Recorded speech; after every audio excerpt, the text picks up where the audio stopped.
नमस्कार, स्वागत आहे तुमचे आमच्या चॅनलमध्ये। आवाज महामुंबईचा, शोध बातमीचा, कौल मनाचा। चला तर मग आमचे चॅनल शेअर करा, लाईक करा आणि सबस्क्राइब करा। धन्यवाद। किल्ले प्रतापगडावर शिवजयंती मोठ्या उत्साहात साजरी। विविध स्पर्धांचे आयोजन। छत्रपती शिवाजी महाराजांच्या पराक्रमाची साक्ष देणाऱ्या किल्ले प्रतापगडावर शिवजयंती उत्सव मोठ्या उत्साहात संपन्न झाला। सकाळी सातारा जिल्हा परिषदेच्या मुख्य कार्यकारी अधिकारी याशिनी नागराजन यांच्या हस्ते भवानी मातेला अभिषेक करण्यात आला। यानंतर मंदिर परिसरात ध्वजारोहण करण्यात आले।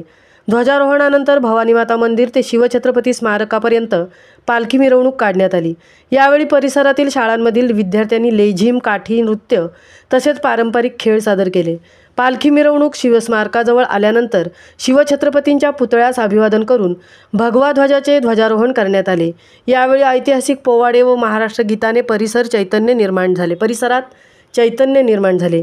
यानंतर जिल्हा परिषदेच्या वतीने आयोजित करण्यात आलेल्या शाहिरी पोवाडा स्पर्धेतील विजेत्यांना पारितोषिकांचे वितरण व पोवाड्यांचे सादरीकरण झाले। विविध मैदानी खेळ सादर झाले। यावेळी शिवजयंती उत्सवात महाराष्ट्र राज्याचे महसूल व पुनर्वसन मंत्री तथा बुलढाणा जिल्ह्याचे पालकमंत्री नामदार मकरंद आबा पाटील यांच्या हस्ते विविध स्पर्धांतील विजेत्या विद्यार्थ्यांना पारितोषिकांचे वितरण करण्यात आले। मकरंद आबांनी शिवछत्रपतींना अभिवादन करून उपस्थित शिवप्रेमींना संबोधित केले। तसेच किल्ले प्रतापगडावर स्वच्छता मोहिमेचा प्रारंभ केला।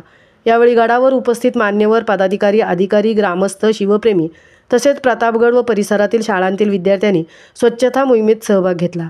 सातारा जिल्हा परिषदेच्या मुख्य कार्यकारी अधिकारी तसेच जिल्हा परिषदेचे सर्व अधिकारी, विविध पंचायत समितींचे गटविकास अधिकारी तसेच विविध भागांचे तालुकास्तरीय अधिकारी, परिसरातील शाळांतील विद्यार्थी, गावागावातील नागरिक आणि शिवप्रेमी मोठ्या संख्येने उपस्थित होते। दुपारी शिवरायांच्या पुतळ्यापासून भवानी माता मंदिरापर्यंत पालखी मिरवणुकीने सोहळ्याची सांगता झाली। आवाज महामुंबईचा चॅनेलसाठी राजेश सोंडकरसह तृप्ती भोईर, महाबळेश्वर।